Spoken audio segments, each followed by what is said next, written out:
तीर्थ हैं, हरते सब संताप, हम तो बस इतना जानते आप सरीखे आप, हम तो बस इतना जानते आप सरीखे आप। कुंडलपुर के बड़े बाबा की, बुल्लैक श्री महावीर भगवान की, परम पूज्य आचार्य भगवान गुरुदेव शिक्षण विद्यासागर जी महामुनिराज की, मुनि श्री 108 विमल सागर जी, अनंत सागर जी, धर्म सागर जी आदि समस्त 3,9 करोड़ मुनिराजों की आज का यह पावन पवित्र अवसर रवि पुष्य योग, यानी रविवार को अगर पुष्य नक्षत्र आ जाता है तो ये इतना अच्छा मुहूर्त है, यानी वर्ष भर में सिर्फ 2-4 बार ही आता है। और इस मुहूर्त का एक विशेषता है, यह मुहूर्तों का राजा है।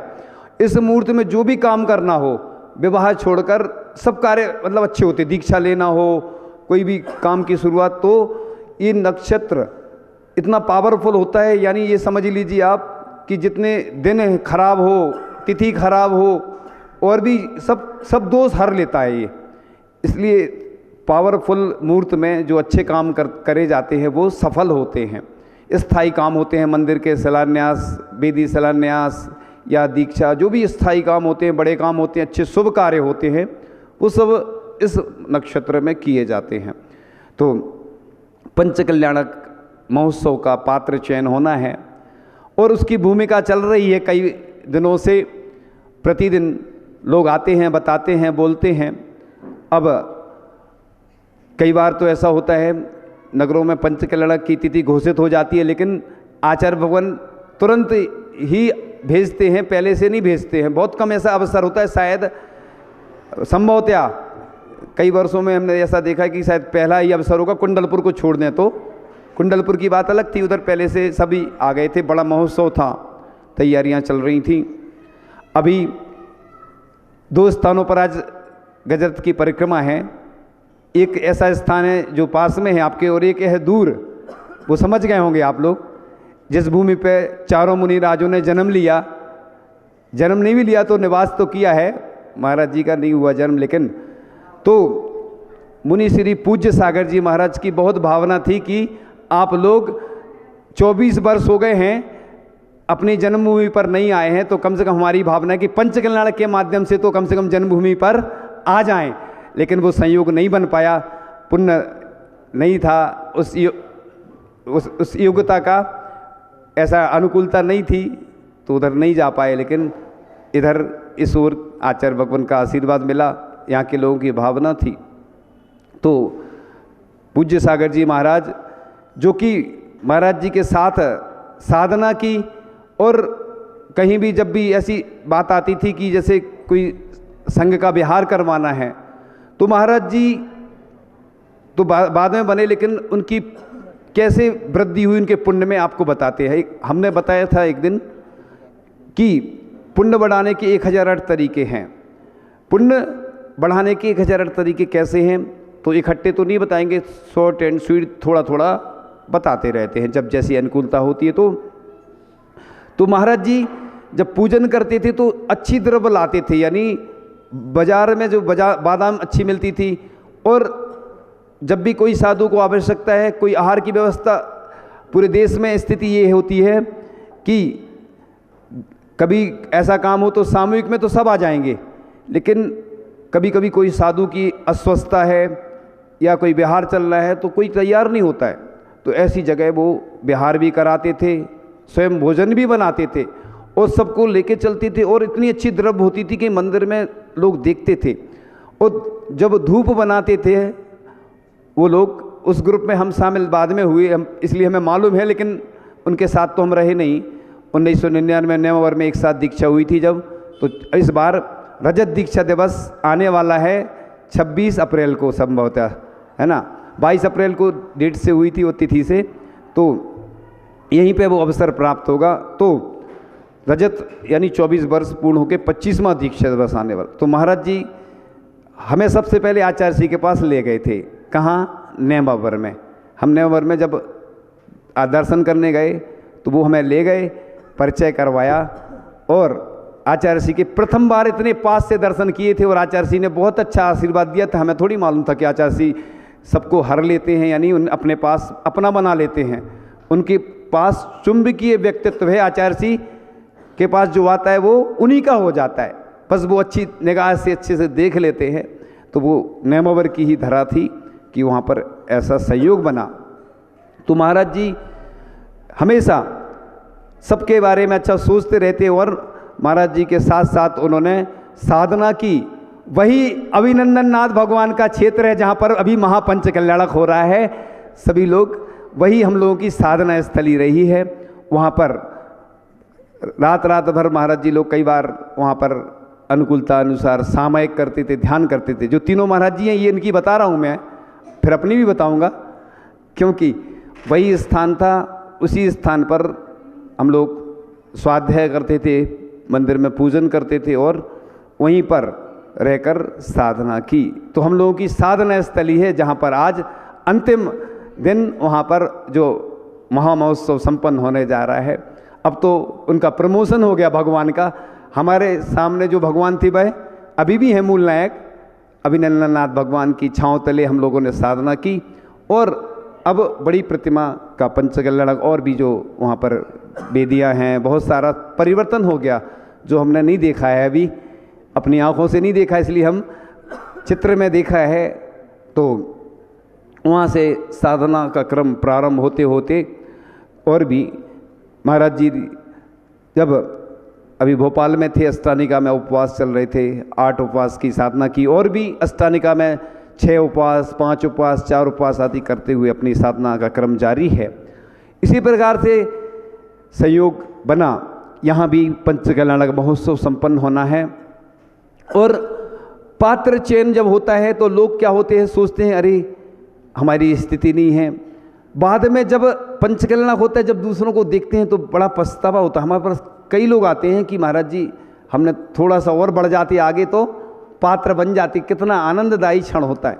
यहाँ पर भी जो पंचकल्याणक संपन्न होना है भाई, ऐसा ऐतिहासिक पंचकल्याणक हो। अभी तक जितने पंचकल्याणक हुए वो तो आचार्य जी के सामने हुए, सानिध्य में हुए, वो तो हुए ही। लेकिन हमारी तो ऐसी भावना है कि यहाँ का पंचकल्याणक ऐसा हो कि हमने भी नहीं देखा हो आज तक, ठीक है ना। पंचकल्याणक तो बहुत हुए, तो कुछ हट के कुछ नया करोगे तभी तो कुछ अच्छा लगेगा।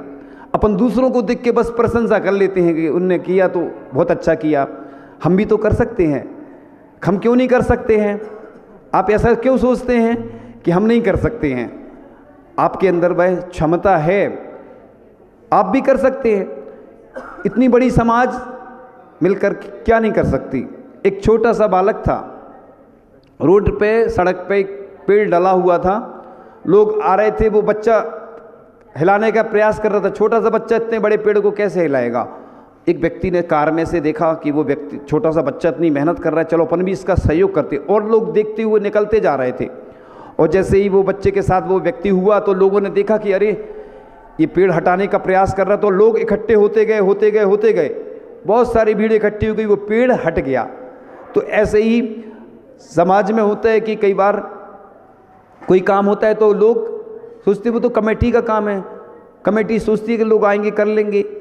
लेकिन हमने देखा है जब आचार्य जी बोलते शांति धारा में जिस प्रकार से हाथ लगाते हैं, बूंद बूंद से समुद्र भर जाता है जब मिलकर एक समूह काम करता है। हम तो ये आपको एक बहुत अच्छा मंत्र दे रहे हैं, आज अच्छा नक्षत्र है ना, शुभ नक्षत्र में, कि जब भी कोई अच्छा काम हो तो अनुमोदना जरूर करना। कोई दान कर रहा तो ताली बजाओ, अनुमोदना करो। कोई अच्छा काम कर रहा है, पुरस्कार क्यों दिया जाता है बताओ। एक बहुत अच्छा उदाहरण आता है कि शायद वाल्मीकि रामायण में आता है कि रामचंद्र जी ने सोचा कि जिन जिन ने हमारा सहयोग किया है सबको बुलाया जाए और पुरस्कार दिया जाए। लेकिन क्या हुआ, लिस्ट लंबी थी बहुत सारी, सबका नाम लिया गया, एक नाम छूट गया। वो कौन थे? हनुमान जी। अब लोगों ने सोचा कि समझ में नहीं आ रहा कि हनुमान जी का नाम क्यों छोड़ दिया, सबसे ज़्यादा मेहनत तो उन्हीं ने की। हनुमान जी का नाम छोड़ दिया गया और सबका नाम ले लिया गया। तो फिर अब जब हनुमान जी का छूट गया तो रामचंद्र जी से पूछा कि इन्होंने तो सबसे ज़्यादा मेहनत की, सबसे ज़्यादा काम किया, इन्हीं का नाम क्यों छोड़ दिया आपने। तो रामचंद्र जी ने जो जवाब दिया बड़े गौर से सुनने लायक है। रामचंद्र जी ने कहा कि मैं हनुमान का ऋण कभी नहीं चुका सकता हूँ, क्योंकि उसने जो मेहनत की मैं उसका उपकार छोटे से पुरस्कार या छोटे से सम्मान से चुका ही नहीं सकता हूँ। इसलिए ऐसा नहीं सोचो कि मैं मेहनत कर रहा हूँ, मैं प्रतिदिन पूजन कर रहा हूँ, अभिषेक कर रहा हूँ, कितनी मेहनत करता हूँ, मुझे कभी सम्मान नहीं किया गया।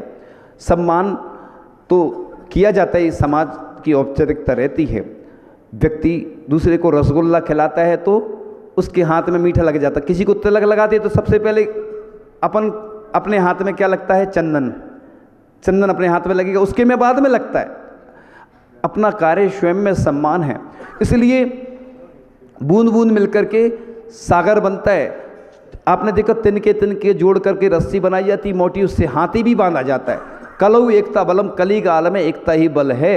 जैसे सम्य शेखर जी के लिए सभी ने मिलकर काम किया, संथारा के लिए सब मिल गए थे, तो देखो कोर्ट को भी अपने पक्ष में आदेश देना पड़ा। इसी प्रकार से सम्य शेखर जी का जो स्थिति है वो अलग बात है, लेकिन फिर भी एकता तो दिखाई दी। तो हम लोग क्यों जातिवाद में पढ़ करके सब अलग अलग बांट लेते हैं अपने आप को? ये जातिवाद सबसे ज़्यादा खतरनाक शब्द है। हमने देखा जब दिगंबर जैन धर्म में कि लोग बताते हैं, हम उसके बारे में व्याख्या नहीं करेंगे, आप संकेत में समझ जाएंगे। इस मैटर को ज़्यादा खोदना नहीं है। सिर्फ अपन लोग जैन हैं, सिर्फ दिगंबर जैन। बस आज से बस एक संकल्प ले लो कि हम तो बस सच्चे देवसास गुरु के भक्त हैं, और भक्त पर भक्त बनकर, भगवान के भक्त बनकर, देवसास गुरु के भक्त बनकर, पंच परमेश जी के भक्त बनकर हम सहयोग करेंगे अनुष्ठान में। एक अनुष्ठान ना तो निर्वाणा का है, ना तुलसी नगर का है, पूरे समाज का है, पूरे विश्व का है। अपन लिखते हैं ना विश्व शांति महायज्ञ। ऐसा इस भावना से जब काम करेंगे, जुड़ेंगे, तो सब लोग पात्र बनेंगे। और पात्र सिर्फ राशि से नहीं बनाया जाता, ये तो अनुष्ठान होते हैं। आप लोग जानते हैं कि ये निमित्त होते हैं। हम तो ये कहते हैं कि भले ही छोटे से पात्र बनना, बड़े बनने की क्षमता नहीं है, लेकिन पात्र बन करके एक आनंद लेना। आप लोगों ने वो क्षण नहीं देखे होंगे। हमने जब आचार्य भगवान के साथ रहते थे और पंचकन्या होती थी, तो जब पहले की बात बता रहा हूँ, काजल लगता था पहले। वो काजल क्या कहलाता हम आपको बता देते हैं। नेत्र उन्मीलन क्रिया होती केवल ज्ञान कल्याण के दिन। तो काजल वो गंधोदक है वो, क्योंकि 108 बार मंत्र से पढ़ के सोने की सलाई से चांदी की उसमें उसको घुमाया जाता है। 108 बार पढ़ के मंत्रित हो जाता है वो। अब वो काजल भगवान को केवल ज्ञान होने से पहले नेत्र उन्मीलन क्रिया की जाती है। सूर्य मंत्र होता है, चंद्रकला मंत्र, प्राण प्रतिष्ठा बोलती है। उस दिन भगवान पूज्य बन जाते हैं, तो भगवान का नेत्र निर्मीलन क्रिया की जाती है। तो आचार्य जी काजल समझ के नहीं लगाते थे, आचार्य जी अपने आंखों में भी लगाते थे, वो गंधोदक समझ के कि भगवान के जिस प्रकार से केवल ज्ञान हो रहा है उस प्रकार से हमें भी केवल ज्ञान हो जाए, ये भावना रहती। लोग समझते काजल काजल। तो आचार्य जी से एक बार हम गौर जामर, हमने कहा आचार्य जी आप लगा दो हमारी आंखों में। आचार्य जी पहले मुनि महाराजों को लगाते थे, फिर बड़े बड़े पात्रों को लगाते, फिर देखा कि बहुत सारे लोग होने लगे, समस्या आने लगी और काजल की इतनी डिमांड होने लगी, तो अब काजल की क्रिया बंद कर देगी, अब केसर से होने लगी। तो आचार्य जी से कहा, आचार्य जी बोले कि नहीं हम नहीं लगाएंगे। हमने कहा आचार्य जी हम नेमावर में नहीं थे, पहले की खाते गाँव में हुआ था पंचकन्या उस समय, जब गौर झामर के पहले। तो हमने कहा वहाँ नहीं थे। तो आचार्य जी के हाँ जो नहीं थे वो बुला लो। तो 8 महाराज जी थे, 6 हम लोग उस समय 6 थे, और चंद्रप्रभु सागर जी भी निस्सागर जी संभवतः थे शायद। तो 8 महाराज जी को आचार्य जी ने अपने उससे लगाया। तो ये पवित्र क्रियाएं जब होती हैं तो उस समय सिर्फ बड़े बड़े पात्रों को अंदर रहने दिया जाता, बाकी सबको अलग कर दिया जाता है। तो ऐसी क्रियाओं को जो भगवान की प्राण प्रतिष्ठा जिन मंत्रों के द्वारा होती है, उन क्रियाओं में शामिल होने का जो अवसर प्राप्त होता है महापात्रों को होता है। और जब और लोग देखते हैं तो मन में विकल्प आता है, क्योंकि हमने देखा है बहुत सारे ऐसे लोग हैं जिनके पास इतना धन रहता है, लेकिन वो चले जाते हैं ऊपर छोड़ के, दूसरे लोग उपयोग करते, पाप के कार्यों में उपयोग होता है, लेकिन पात्र नहीं बन पाते। आज देखो लोगों के पास कितना धन बढ़ता जा रहा है, बढ़ता जा रहा है। लोगों की उम्र बढ़ती जा रही है, पाप भी बढ़ता जा रहा है, लेकिन पुण्य नहीं बढ़ रहा। तो पुण्य बढ़ता है। महाराज जी ने उदाहरण भी दिया था कल एक व्यक्ति का, कि दान देने से उसको क्या फ़ायदा हुआ। ऐसे हमारे पास बहुत सारे हैं 10-20 उदाहरण, कि जिन्होंने आचार्य श्री के चातुर्मास का कलश लिया, उनकी क्षमता नहीं थी, उन्होंने सोचा कि जमीन निकाल देंगे, कर लो सो काम और भज लो सो राम। कि जिस घड़ी जिस पल की प्रतीक्षा थी, जिस महोत्सव का ध्यान स्वप्न हमने देखा था, वह घड़ी आज हमारे द्वार खटखटा रही है। हम उस घड़ी उस पल के लिए आतुर हैं। पाषाण से परमात्मा की यात्रा, प्राण प्रतिष्ठा, विश्व शांति महक आपको उछलते हुए हृदय से आमंत्रित करते हैं। भगवान के गौरव का अनुभव कर रहे हैं। और ये किसी ने लिखा था कि यह ऐतिहासिक क्षण आप लोगों के लिए लाभदायी रहे। और आज अपनी तरफ से मन बना लेना और आज ही से आप अपनी घोषणा कर देना। जो कल होंगी घोषणा वो तो अलग बात है, लेकिन जो पहले पाओ पहले आओ पहले पाओ से ज़्यादा पुण्य लगता है। एक चीज़ आपको बहुत अच्छी बताते, बस कहकर विराम लेते हैं कि अच्छे कार्यों का अगर भाव हो तो तुरंत कर लेना, क्योंकि जीवन का भरोसा नहीं। आप सोचते रहो और ऊपर चले जाओ, नहीं तो कोई भरोसा थोड़ी जीवन का। कर लो सो काम और भज लो सो राम, वहीं से करें दूर से। तो अच्छे काम के लिए सुबह से शीघ्रम बोलते ना। पाप के कार्य का मन हो तो छोड़ देना, जगह बदल देना, कुछ भी कर लेना जिसमें वो टल जाए। और पुण्य के कार्य के लिए ये नहीं सोचना बाद में करेंगे। ऐसे कहते कहते बहुत सारे लोग ऊपर चले गए, लेकिन उन्हें नहीं कर पाए। इसलिए कर लो सो काम और भज लो सो राम। इसलिए आप बने राम और मेरे जिनवर का नाम राम, हे जिनवर तुम्हें प्रणाम। तो हमें आत्म राम का कल्याण करने के लिए जो माध्यम मिले हैं, इन माध्यम से आप लोग अपना पुण्य का अर्जन करें, अपने पुण्य को बढ़ाएं। इस सौभाग्यशाली अवसर आए हैं जो आपको पुण्य बढ़ाने के लिए आए हैं। पाप बढ़ाने के अवसर तो पूरी दुनिया में हैं।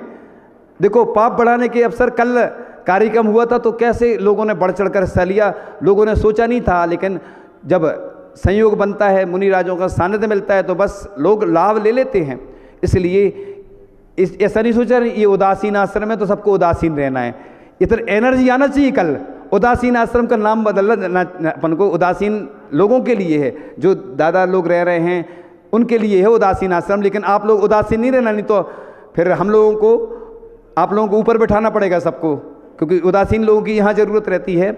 इसलिए आप कल उदासीनता की ज़रूरत नहीं है, कल है एनर्जी पूर्ण। जिस प्रकार से पूर्व में आचार्य भगवान के सानिध्य में आप लोगों ने बड़े बढ़ चढ़कर हिस्सा लिया था, उसी प्रकार से कल का और आगे आने वाले अवसर स्वर्णमयी अवसर प्राप्त होने वाले हैं। रजतमयी अवसर, रजत दीक्षा दिवस के साथ आपको आने वाले स्वर्ण अवसर लाभ देंगे। इन्हीं भावनाओं के साथ परम पूज्य आचार्य भगवान गुरुदेव शिक्षण विद्यासागर जी महामुनि राज की